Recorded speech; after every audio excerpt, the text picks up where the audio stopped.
नमस्ते, मैं हूँ जयति भाटिया और आप मुझे देख रहे हैं टेली बाइट्स पे। आपने देखा कि दीपिका ने कितनी अच्छी तरह से बिग बॉस को अपना हैंडल किया है ना? तो मेरे ख्याल से अब मैं एक्सपेक्ट कर रही हूँ कि शोएब के साथ भी यही होगा, कि वो भी ग्रेसफुली ही खेल कर जाएगा और इतनी लड़ाई और इतनी मारा-मारी, गाली-गलौच इन सब से वो दूर रहेगा। कि बिग बॉस या कोई भी ऐसा रियलिटी शो जो होता है, उसको जब हम देखते हैं तो I feel it should be inspirational थी।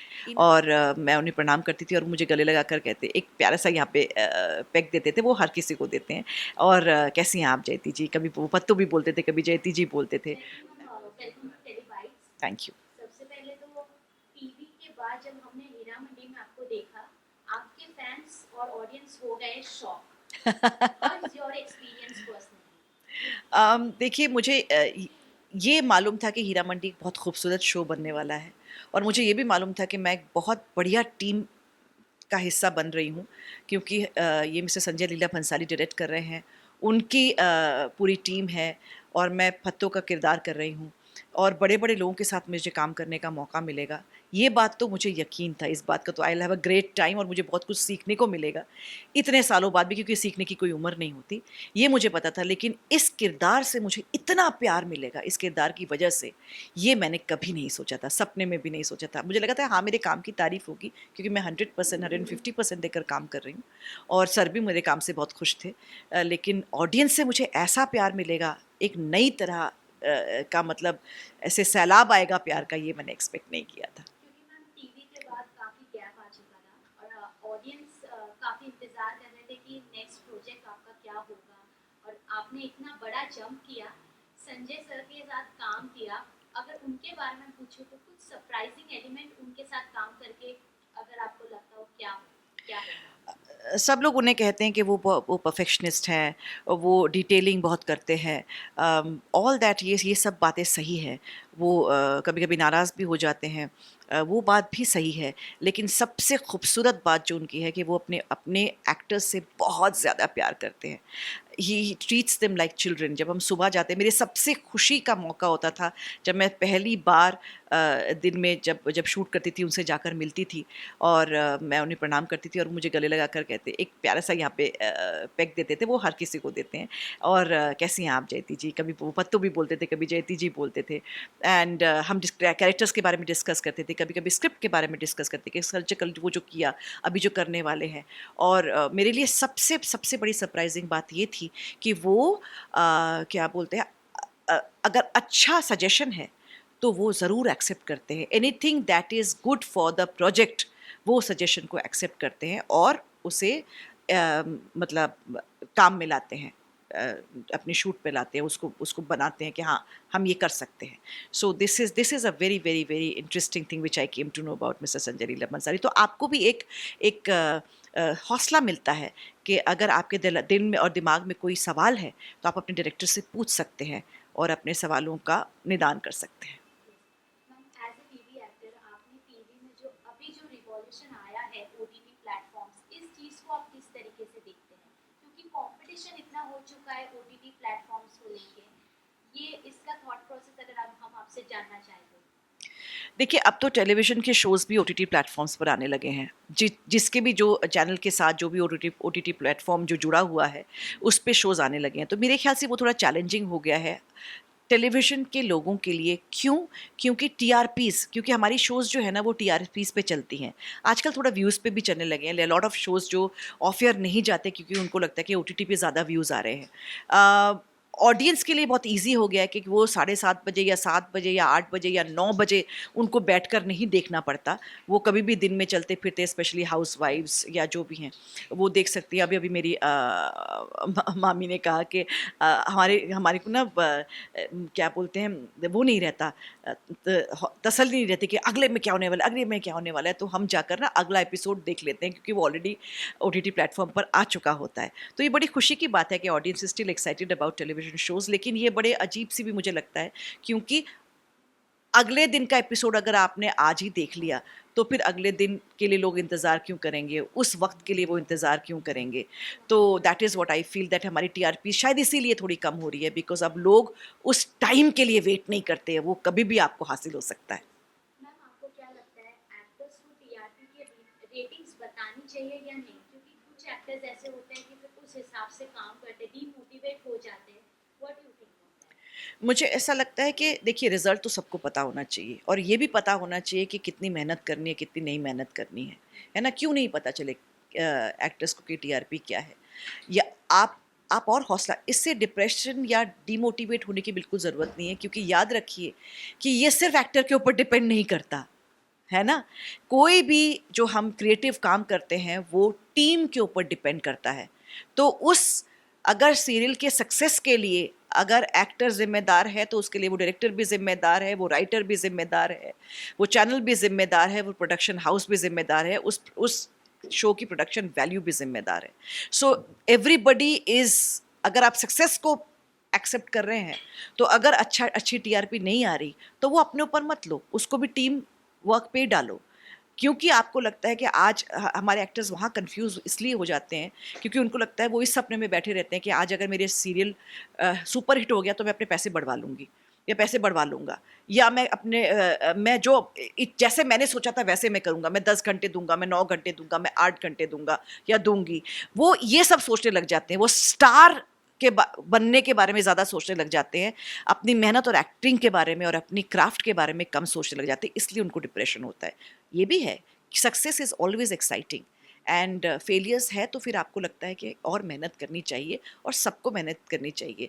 मुझे इस बात से बड़ी तकलीफ़ होती है कि किसी शो के हिट होने पर या फ्लॉप होने पर हम बहुत ज़्यादा एक्टर्स पर हावी हो जाते हैं। That should not happen.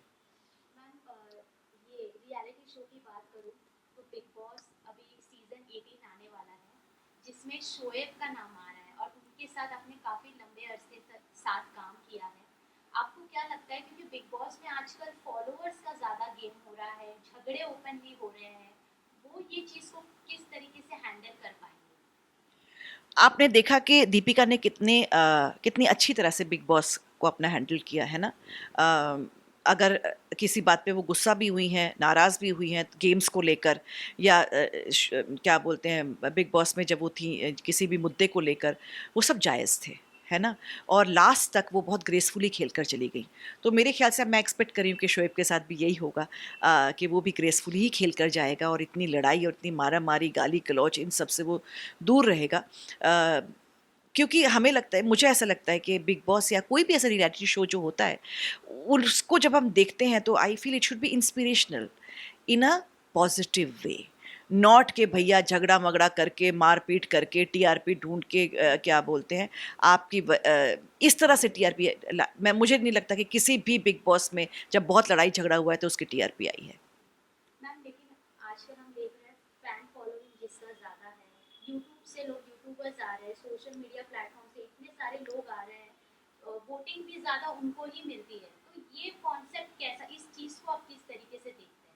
ये तो आजकल एक्टर्स के साथ भी हो रहा है कि उन्हीं की कास्टिंग होती है जिनके फॉलोअर्स ज़्यादा होते हैं, तो टैलेंट का कोई मतलब नहीं है। तो इसीलिए मुझे लगता है कि हम गलत जा रहे हैं, क्योंकि ये हमारा क्रिएटिव फील्ड है ना? क्रिएटिव फील्ड मतलब कला, कला मतलब फ़नकार, मतलब आप में टैलेंट होना चाहिए, जज़्बा होना चाहिए, हार्ड वर्किंग होना चाहिए और आपकी एक कॉमन सेंस प्रेज़ेंस होना चाहिए, तभी आप एक क्रिएटिव इंसान बन सकते हैं। लेकिन हम अगर फॉलोअर्स को देखकर इन्फ्लुएंसर्स को कास्ट करेंगे तो भाई आपके शोज़ इसीलिए बंद होंगे, आपके शोज़ चलेंगे नहीं, क्योंकि उनको क्राफ्ट को समझने में, उनको फ़ील्ड को समझने में बेचारों को 2-3 महीने लग जाते हैं। आज की डेट में आप मुझे बताइए कि कौन से ऐसे लीड एक्टर्स हैं टेलीविज़न में जो ट्रेनिंग लेकर आए हैं? मैं तो हमेशा ये बात कहती हूँ कि प्लम्बर बनने के लिए भी ट्रेनिंग लेने की ज़रूरत पड़ती है, किसी का असिस्टेंट होना पड़ता है। तो एक्टर जिससे आप अपनी आजीविका चलाना चाहते हैं, उसके लिए ट्रेनिंग लेकर क्यों नहीं आते भाई? कहीं 6 महीना सीख के आओ, ताकि आप जब कैमरा के सामने खड़े हो, तो आप प्रोड्यूसर का वक़्त ना बर्बाद कर रहे हो, बेटा आप बहुत हिल रहे हो। तो क्या बोलते हैं? I am so sorry. ठीक है, हाँ, तो इसीलिए मुझे ऐसा लगता है कि ये नंबर गेम जो है, लेकिन फिर आप लड़ोगे किससे? क्योंकि हर जनरेशन का अपना एक चलन होता है। ये इस जनरेशन का चलन है, ज़रूरी नहीं कि वो सही हो, लेकिन अगर यही है, तो फिर हमें इसी से लड़ना पड़ेगा। धीरे-धीरे लोग सीख जाएँगे कि नंबर्स, फॉलोअर्स नहीं, टैलेंट काम में आता है। मैम आप कितने ओपन है बिग बॉस के लिए और खतरों के खिलाड़ी? मेरे ख्याल से मैं किसी भी रियलिटी शो के लिए बड़ी ज़ीरो टाइप की इंसान हूँ, क्योंकि बिग बॉस में जाकर मैंने हमेशा कहा है कि मैं या तो रोऊँगी या हँसूँगी या फिर एक्सपर्ट कमेंट देना शुरू कर दूँगी, ऐसा करना चाहिए, वैसा नहीं करना चाहिए, ये नहीं करना चाहिए, क्योंकि मैं लड़-मर के गेम्स नहीं खेल पाऊँगी। मैं इतनी चालाक नहीं हूँ कि या चतुर नहीं हूँ कि लोगों की चीज़ों को भाप जाऊँ। मुझे वक़्त लगता है थोड़ा समझने में, लेकिन एक बार समझ जाती हूँ तो बहुत अच्छा समझ जाती हूँ लोगों को, वो अलग बात है। लेकिन उतना वक़्त आपको शायद ओटीटी पे या फिर बिग बॉस पे या रियलिटी शो में दिया नहीं जाता है। They want that immediately you should get on with whatever is required to make the show successful. और खतरों के खिलाड़ी में वो शायद मैं करने के लिए सोच सकती हूँ, क्योंकि मैं अपने डरों से जीतना चाहती हूँ। I would like to win over जितने भी मेरे अंदर बहुत सारे डर हैं, बहुत डरपोक हूँ मैं, महाडर। लेकिन हर चीज़ से मुझे डर लगता है, सिर्फ़ किरदार निभाने में। मैं जब आपको पता है मैं बहुत चीज़ों हाथ का काम बहुत आसानी से नहीं कर पाती, लेकिन जब किरदार में वो काम करना होता है तो फट से आ जाता है। पता नहीं, अजीब बात है, ऊपर वाले की देन है कि when I am playing the character then my mind also starts working like that. तो मुझे लगता है खतरों के खिलाड़ी में मुझे कोई किरदार लेकर जाना पड़ेगा, तब शायद मैं सही कर पाऊँ। मैम आज जिस मौके पे हम आए हैं आपके बर्थडे के मौके, wish you many many happy returns of the day. Thank you. Best birthday memory क्या है आपका? अम, मेरी बर्थडे की मेमोरी ये है कि मतलब मेरे ख्याल से शूट पर जब हमारे बर्थडेज मनाए जाते हैं, मेरी सबसे पहला बर्थडे जब मनाया गया था वो कन्यादान के सेट पर मनाया गया था, और तब मैं उस शो की हीरोइन थी। मेरे साथ किरण खेर जी थी, सुधांशु थे जो अब अनुपमा में हैं, आप उनको जानते हैं, और एकता कपूर जी ने मेरे लिए केक लेकर आई थी, और सुहेल ततारी मेरे डायरेक्टर थे, शुदीप वॉज माई कैमरामैन। सो हम सब ने मिलकर वहाँ पर, it was a surprise for me, क्योंकि हम लोग तो काम कर रहे थे, it was a working day for me. और एकता मेरे लिए केक लेकर आई, and I was totally taken aback because वो मेरी प्रोड्यूसर थी। और और एक जन्मदिन पर मुझे ये भी याद है कि वो कन्यादान की ही का ही हवन का दिन था, और वो 28 जुलाई को ही हवन हो रहा था, और मेरे पड़ोस में, क्योंकि मैं हीरोइन करी थी तो मुझे बिठाया गया था हवन में, और मैंने शोभा आंटी से कहा कि आप मेरे लिए भी पूजा कर देंगी क्योंकि आज मेरा जन्मदिन है। और उन्होंने अपने पर्स में से ऐसे कुछ मुट्ठी में नेग निकाला और मुझे दिया, और मुझे कहा कि ये अपने पास रखना, अपनी अलमारी में रखना, इसे कभी खर्च मत करना, और ये आपके बहुत काम आएगा, it's my blessings. And these are some wonderful memories, क्योंकि मुझे, हम अपनी फैमिली से दूर रहते हैं, और हम जब टीम में काम करते हैं तो वही हमारी फैमिली बन जाती है। तो जब उनसे प्यार मिलता है, उनको याद रहता है आपका जन्मदिन, उनसे ब्लेसिंग्स मिलती है, तो nothing like it. Thank you so much ma'am. One last message to your fans and audience, after Heera Mandi किस डायरेक्टर के साथ काम करते हुए हम नजर आए? नहीं, अभी तो सब दिल में ही है। अभी तो सिर्फ मैनिफेस्ट ही कर रही हूँ मैं जिनके साथ मैं काम करना चाहती हूँ।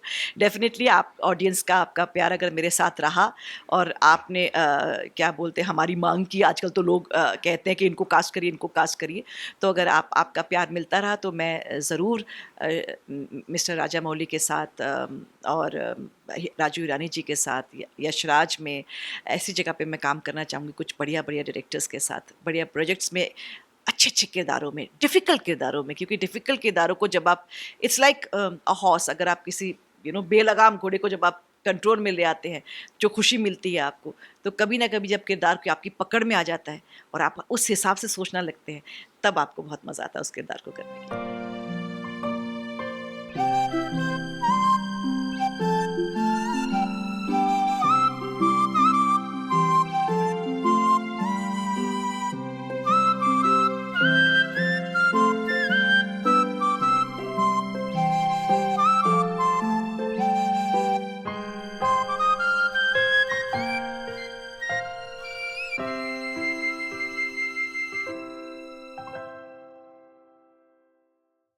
For top serials on sets to personal interviews and fun segments with actors, subscribe to Telebytes right away.